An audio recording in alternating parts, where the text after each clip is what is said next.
Pro.Gnosis, a podcast with Armon Ree.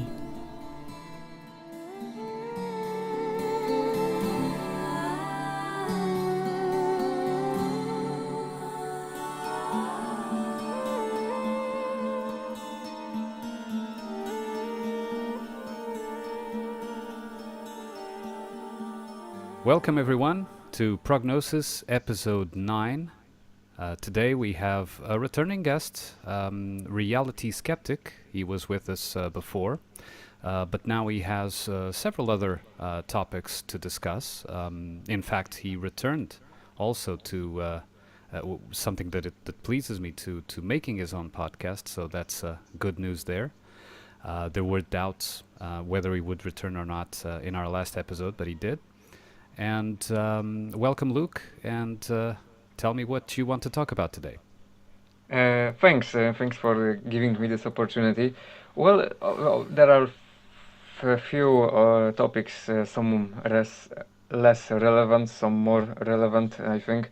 But obviously, since we had a 9/11 anniversary, I was wondering if you sometimes yourself go back to all those pictures and the movie so-called what was shown on TV, and do you ever consider yourself how much what are we fooled, or how relevant was 9/11 really looking back and stuff like that? So that's one of the topics, because people always like to have an anniversary and talk about the same stuff, but I think there are some few key issues maybe that some people are still stuck for years on this topic, and I don't know if you do that yourself, that you try to reconsider maybe, or try to think about the same topic every year, for example during the anniversary, and think about what we missed, what are the mysteries left, or do you even sometimes do that? Because I have an opinion about that which is kind of different than other people might think. Well, I don't pay much attention to anniversaries for the simple reason that I often have to be reminded that my birthday is coming, because I don't even recollect some of the dates. But it's about the way my mind works, and my memory establishes things. So, but yes, I do go back, especially to 9/11. I think back because 9/11 started the deeper step of my journey, I would say. Although I was already spiritually inclined, it was around 2005-06 that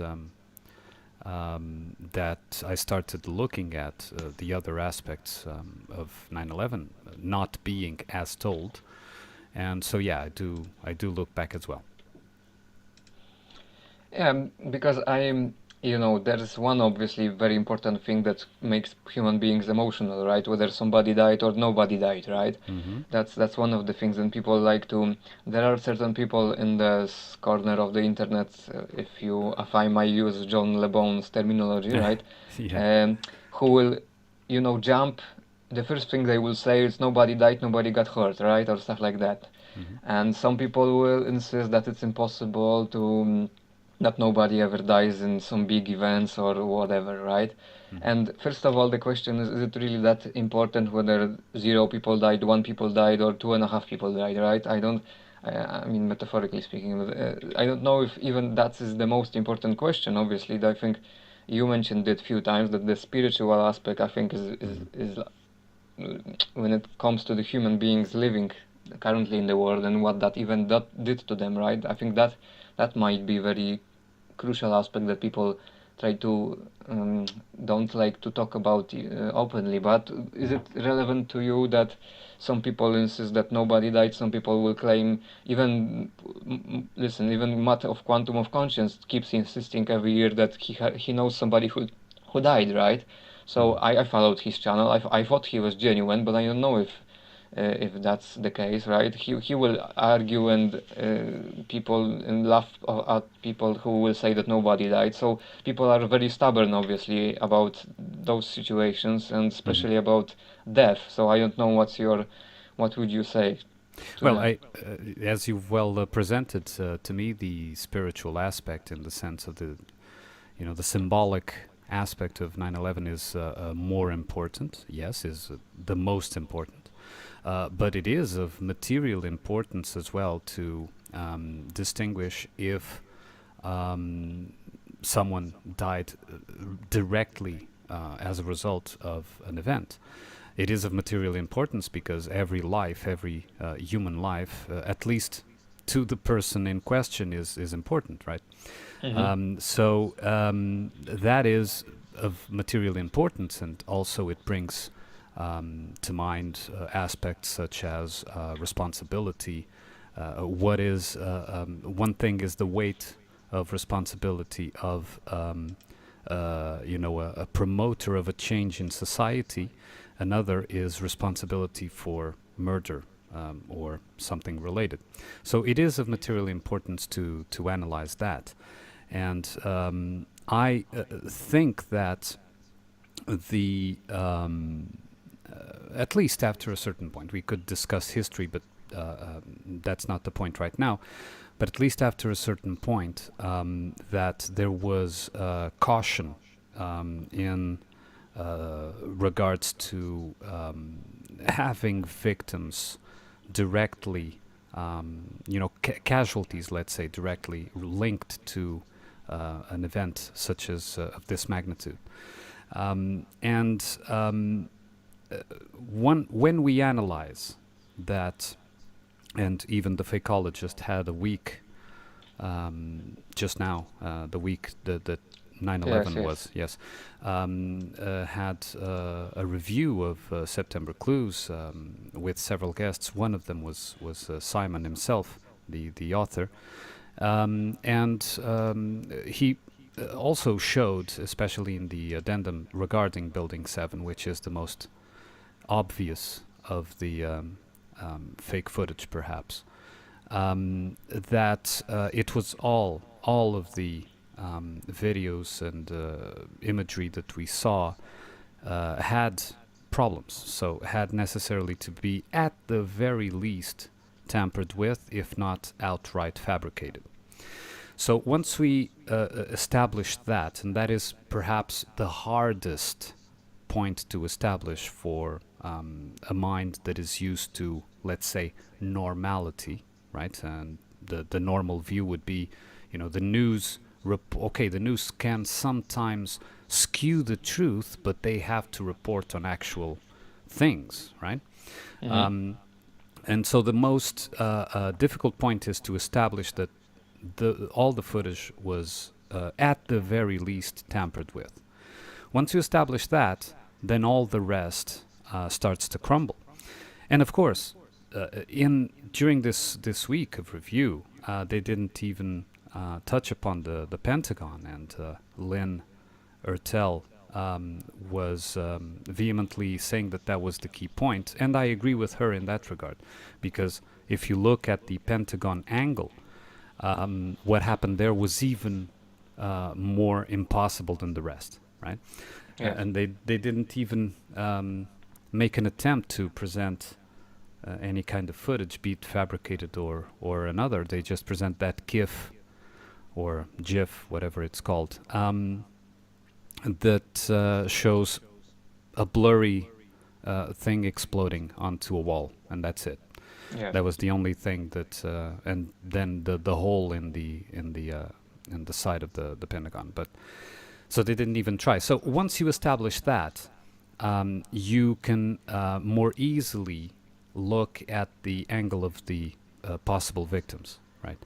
Because you would not, if you wanted to really cause a traumatic event that had material consequence, you would not fake the footage, you would not fake anything. What you would do is you would actually get 2 commercial airplanes to go into the towers if it is possible from the steering point of view. I don't know. I was never a pilot, so I don't know if such a big airplane would have that precision. It probably would.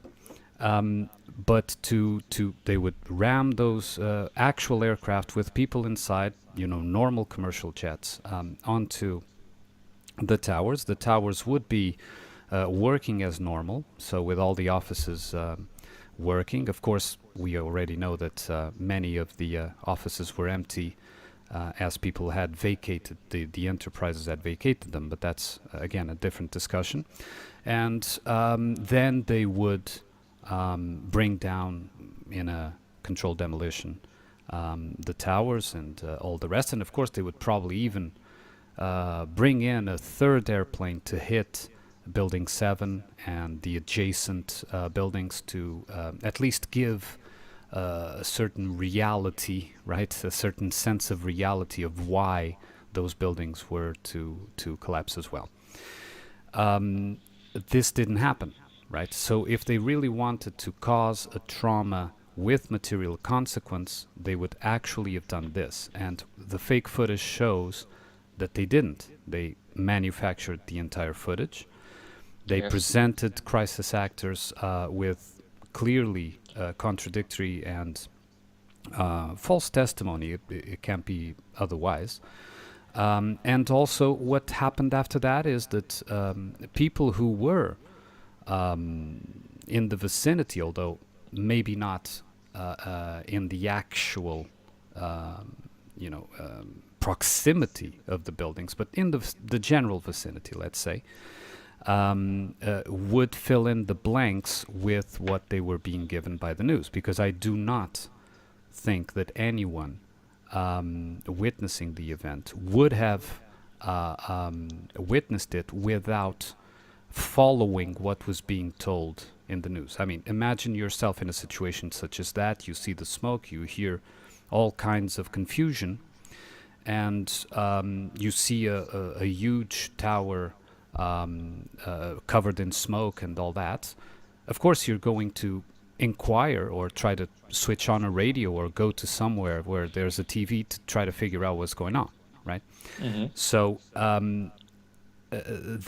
if someone, for example, was in the vicinity, all they saw was smoke and confusion, and they grabbed their radio or went to a place with a TV, and they saw the footage that we analyzed, they would link one with the other, and the memory would be solidified in that way, right? So it's not that the person is lying per se, in the sense of voluntarily lying, willingly lying, but that they got a perception that was carried by what they were seeing in reality and the caption or the motivations and the explanation that was given on TV. So even, let's say, innocent and people that weren't involved in this theater can present witness accounts of, yeah, I was there, and they can even say, I saw the planes, and they can even say, yeah, I saw the people jumping or whatever. They couldn't see. It's, I mean, you cannot see one person jumping from a tower. I mean, even the photography itself, the photograph, supposedly of the jumping man, right? Mm-hmm. I mean, I don't know if you've taken many photographs, but once you zoom in, you either know that something is going to happen in that particular spot, or you can't frame it so quickly, right? Yes. It's one of the, it's like the that photograph of the bullet going by Trump. Do you remember that now recently? Oh yeah. That someone presented a photograph. Yeah, that's ridiculous.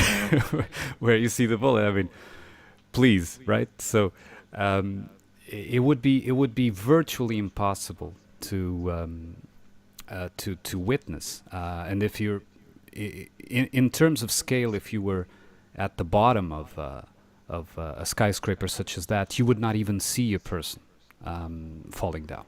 Only when the person was too close to you, and you probably wouldn't have the time to even step aside.